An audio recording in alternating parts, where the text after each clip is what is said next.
Hi, everyone. Judge Andrew Napolitano here for Judging Freedom. Today is Wednesday, October 16th, 2024. Phil Giraldi joins us now. Phil, when I asked you how you were doing a few minutes ago when we chatted off air, you told me you were unhappy. I'm unhappy as well over the tragedies that continue in South Lebanon and in Gaza. We will get to them in a moment. I want your opinion on this IDF attack of UNIFIL. We have President Macron condemning it. We'll play that for you. I don't know of what value that is, but his condemnation. We have a Chinese troop commander saying, don't go near our troops. We'll play that for you. You have reported that Spain, Italy, Ireland, and France and the UK have objected. What good will these objections do? Netanyahu's not going to pay any attention to them. He thinks that the UN is useless. Well, the key here is that a lot of the objections have also been coupled with statements from either heads of state or prime ministers that they are now supporting a trade embargo with Israel and certainly are not allowing their industries to sell any weapons to them. So there's some real teeth in this. And when you get all of the Europeans starting to line up on this, this gets serious because the Europeans have been basically unfortunately following the lead of the United States and sort of looking the other way when Israel commits all these atrocities. So maybe now we're going the other way. And even the White House and State Department made sort of wishy-washy comments about how unfortunate these attacks on the peacekeepers have been, and also, of course, today the Secretary General of the UN stated that the UNIFIL soldiers will be allowed to fire back. So this is a change. Did the IDF? I know this was reported, and you reported that it was reported. Obviously, you're not an eyewitness, and I'm not. Do you believe the IDF used chemical weapons on UNIFIL?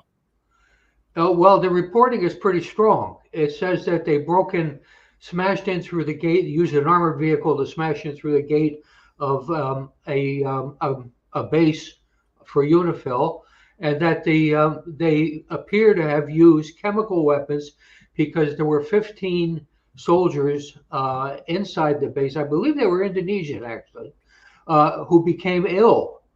And so the suspicion was very strongly that this was a chemical weapon attack. And that was more or less confirmed by the medical authorities that were in place at that time. So, it may not be true, but certainly the Israelis have used chemical weapons and depleted type weapons in Lebanon before, and this was considered a war crime even when they did this back in the 1980s. Here's a commander of Chinese troops present as part of the UNIFIL saying that 2 of his troops were injured. Cut number 1. At present, the conflict between Lebanon and Israel is intermittently escalating. Due to the ongoing combat, several camps of the United Nations Interim Force in Lebanon have suffered damage. Additionally, a portion of our peacekeeping comrades have been injured. We continue to make every effort to maintain peace and stability in the region. Here's President Macron using his harshest words. So, Sonia, play cut number 2 and then follow it with the full screen of what Macron said earlier today. It is totally unacceptable for UNIFIL troops to be deliberately targeted by Israeli armed forces. We condemn it. We do not and will not tolerate it happening again. Now the full screen. I will read it. This is President Macron of France. Mr. Netanyahu must not forget that his country was created by a decision of the United Nations. Therefore, this is not the time to disregard the decisions of the UN. If he means what he says, this is profound because the decisions of the UN are a Security Council, which means endorsed by the United States. Well, endorsed by the United States has a little loophole in it, which is essentially that if a overwhelming percentage of the General Assembly of the United Nations votes on a motion, they can overrule the Security Council. And it's the United States alone, that criminal enterprise that we have here in Washington, that is allowing this to be sustained, allowing this to go on. They could stop it in one day with a phone call.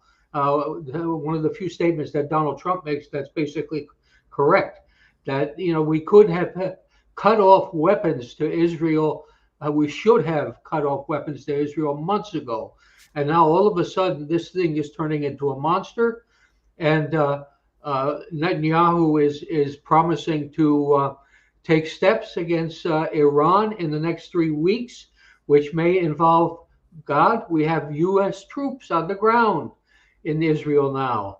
So, this is all coming together in a very bad way. It's coming together in a way that he wants it to come together, because the U.S. troops could very well be a tripwire. Could they not, Phil? I think they're intended as a tripwire. I don't know what Biden was thinking when he sent these troops there, but clearly Netanyahu has something else in mind. He very much wants United States to go to war with Iran and to destroy Iran. And we have senators like our good friend Lindsey Graham in South Carolina who want us basically to destroy the major oil facilities and military facilities of Iran. And Donald Trump is saying the same thing. And, if the Iranians do one more thing, he wants to see them destroyed. So this is a situation that's evolving, but it's been a situation that our government has let develop in the way it's developed. And this has to stop. We voters have to stop this. We have to, I want to see 1 million people gathered around Capitol Hill and the White House, and there from now until election time. This is a serious issue. This is World War III. Millions of people could die. I agree with you, but I don't think we're going to see it. It doesn't matter who gets elected this time around, Trump or Harris. Trump used an old-fashioned phrase you probably remember as a kid. It's a little funny because the phrase is so absurd, but it's terrifying. Iran should be bombed to smithereens, which, there's no real translation of that into English, except it means, generally is understood to mean destroyed beyond repair. Why? Because John Bolton, whom Trump fired, says we should bomb their nuclear facilities. Lindsey Graham, whose advice, thankfully, Trump rejected many times, says we should destroy their oil refineries. Is Graham out of his mind? Does he want the people in South Carolina to be paying $10 a gallon for gas if the oil refineries of Iran are destroyed? Well, you'd have to concede the obvious, which is that people like Graham are owned by the Israel lobby, and whatever the reasons for that are, whether it's money, whether it's giving them a certain kind of prestige or glamour, I don't really know. Graham is a person who probably has maybe doesn't have two brain cells to rub together, but he has a big mouth. And how this guy keeps getting reelected, and Cruz and all these others. And Cotton. These people are all coming out with the same sort of thing. And these people are getting elected. They have no interest in the well-being of the people in their states. They have no interest in the well-being of anyone except themselves. And obviously the people that they're attached to, like the Israel lobby. You have written 3 or 4 pieces in the past week. You're keeping me busy trying to keep up with you. And one of them is about 3 people, only one of whom I know of. Matthew Brodsky, Stuart Seldowitz, and Amos Hochstein. We know who Mr. Hochstein is, Israeli-born, former IDF, dual citizen, one of the leaders of American foreign policy and whatever negotiations were going on in the Middle East, and one of the senior advisors to Biden. According to Ritter, Hochstein's been stripped of his staff. It's just him and the secretary. I don't know what that means. Who are Brodsky and Seldowitz? Why are we concerned about them? Why did you think these are former. These people are the Israel lobby. These are former consultants who have basically been deeply embedded in the United States government, making policy about Israel and the Middle East. So what kind of policy do you think comes out of that process? They're both Jewish. They both are radically pro-Zionist and pro-Netanyahu. And Brodsky just came out with saying that he would like to see, this was on Twitter, that he would like to see the Israelis, who are, of course, are attacking the UNIFIL peacekeepers in Lebanon. He would like to see them to bomb and kill all the Irish soldiers who are up there among the peacekeepers. You can imagine this went over pretty well in Ireland. It went over pretty well with me. It went over pretty well with Ray McGovern. The Irish were very patient. And even though they were fired at, none of them was hit and they didn't fight back. That's because McGovern was not commanding them. If McGovern had been commanding them, they would have fought back. Me too.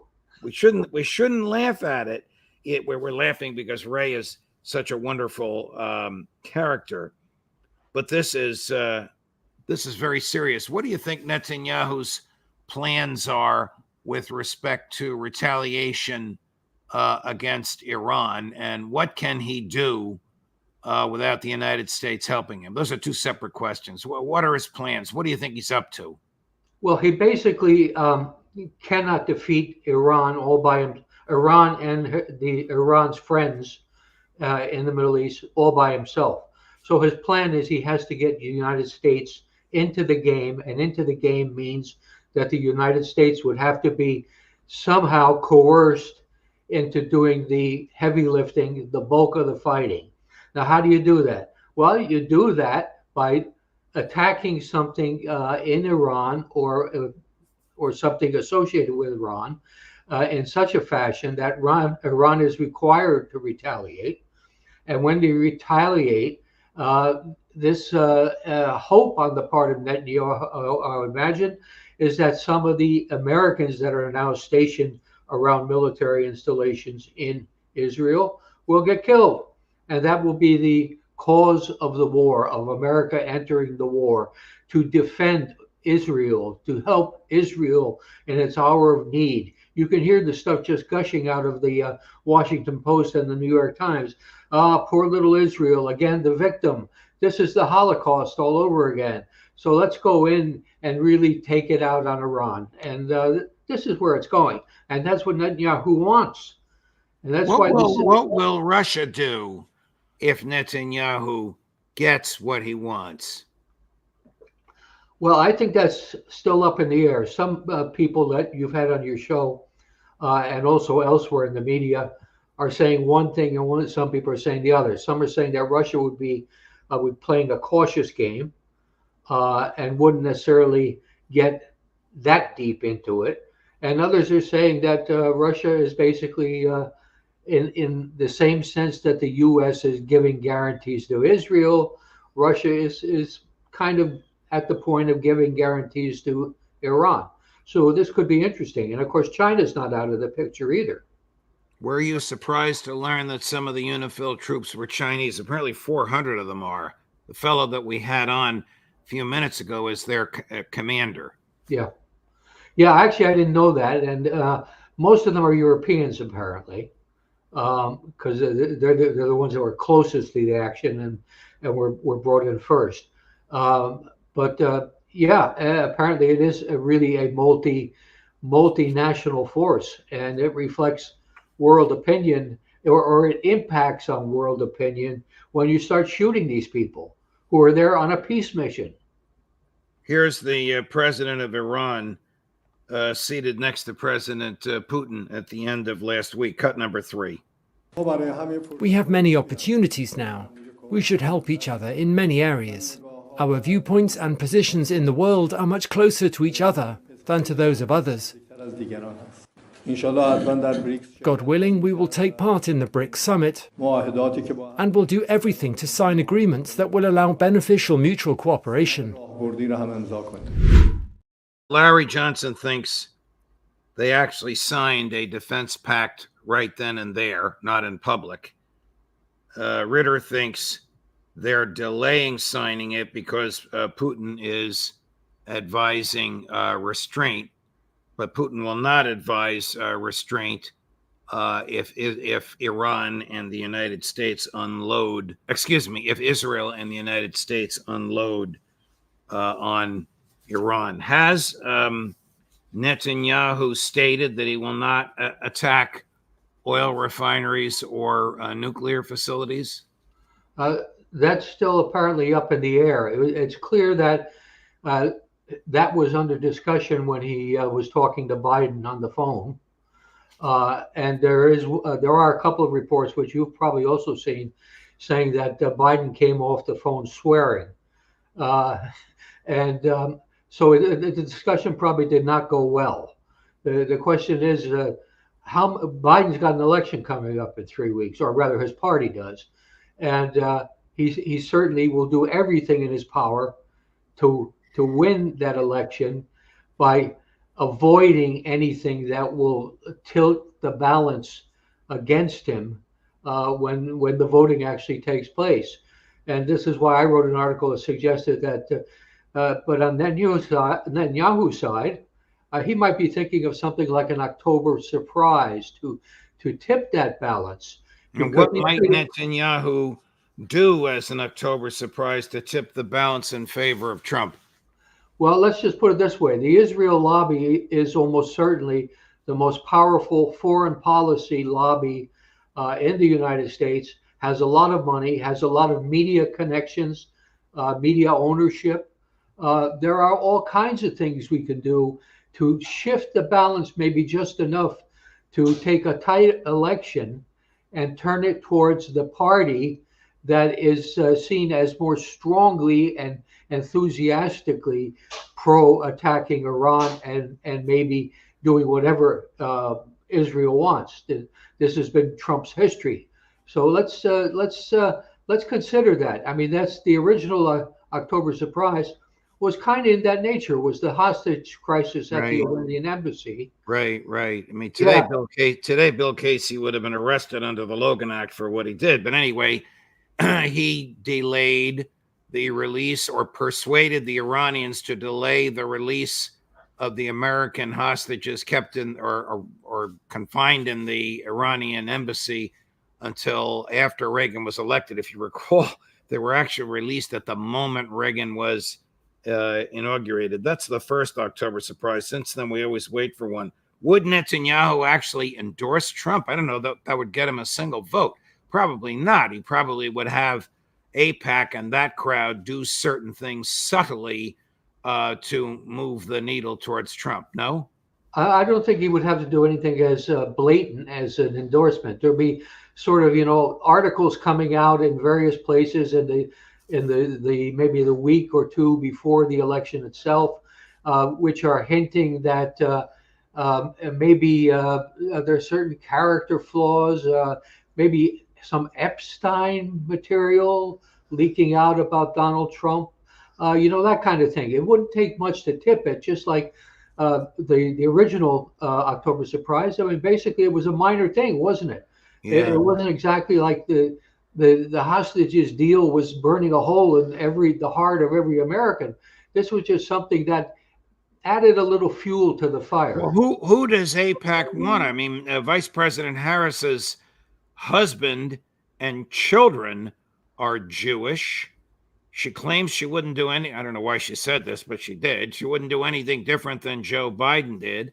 Trump wants to bomb Iran. I mean, who does AIPAC favor? So it's Tweedledee and Tweedledum from our perspective, no? Well, again, this comes down to personalities and it comes down to comfort level. And I think that certainly what I've been reading in the Israeli media indicate that Netanyahu himself favors Trump. And he has made he's not hidden that to his close advisors. So there is that factor which comes into it. And also let's face this, recent opinion polls indicate that most Democratic voters are opposed to what Israel is doing in Gaza and in Lebanon. Most voters, and you also have a faction in the Democratic Party, which is the peace faction, the progressives, who have spoken out against what Israel is doing. And so if I were Netanyahu and I were looking at it, why would I want to have another democratic regime with all these, weaklings and people that are not fully supportive, where I can get the Republicans and I'll have it all. Last subject, the Washington Post reports. Now we could stop right there, meaning the CIA has leaked, but the Washington Post reports that the United States has said to the Netanyahu government in writing, if you don't allow humanitarian aid into Gaza in the next 30 days, God knows how many people will die in 30 days, we will consider halting American military support. Is that credible? It's credible because of the 30 days. 30 days takes it to beyond the election. So it's moot. It will not happen no matter who is elected, because after the election, it's irrelevant. And Netanyahu knows this. If Biden really wanted to put some teeth into it, it would have been a week or 2 weeks. And Biden also, of course, is just in the last 2 days, sent this new anti-air defense system with 100 soldiers over. A stupid move, if that's seriously what you intend. So no, he's not going to take any steps. She's not going to take any steps, and Trump sure as hell is not going to take any steps. Here's a Palestinian journalist who was an eyewitness to the bombing of the tents outside the Al-Aqsa Martyrs Hospital. This is a tearjerker, cut number 9. They burned people alive. I don't know. They picked this missile to cause this fire at this time of the night to kill people while they are sleeping. And then these people are waking up, watching their bodies burning, turning into black, and having their last breath in front of the camera. That's what happened. They did this. They did this.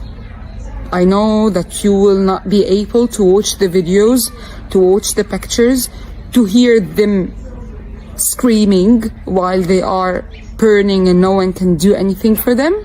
But the Israeli army did this. Does this resonate in the West? Yeah, it'll resonate in the West. It surely resonated with me. This is sickening. I watched the videos. They attacked a hospital in the middle of the night where people were camped out and some of them getting treatment. One little child was shown in one of the videos with his or her arm up in the air with the IV still sticking into it, and he or she was burning to death while this was going on. And this is revolting. And the fact that our government is complicit in this is revolting also. And every American should be sickened by this. And every American should be full of revulsion about this. And this is to go back to what I said before. That's why I'd like to see 1 million people gathered outside the White House telling Mr. Biden and whoever should succeed him that this is just not acceptable. This is not what our country is all about. Thank you, Phil. Thank you for your time. Thank you for your passion. Maybe our friend Gerald Celente, who knows how to whip up a crowd, will, along with Max Blumenthal, will do so in front of the White House after Election Day. But thank you very much for your time. We'll see you again next week. Yes, sir. Thank you. Sure. Coming up tomorrow, Thursday, Professor Gilbert Doctorow at 9 in the morning. Matt Ho at 11 in the morning, Colonel Lawrence Wilkerson at 1 in the afternoon, Professor John Mearsheimer at 3 in the afternoon, our dear friend Aaron Mate at 4 in the afternoon, and from midnight in Moscow at 5:30 tomorrow afternoon, Pepe Escobar. Judge Napolitano for Judging Freedom.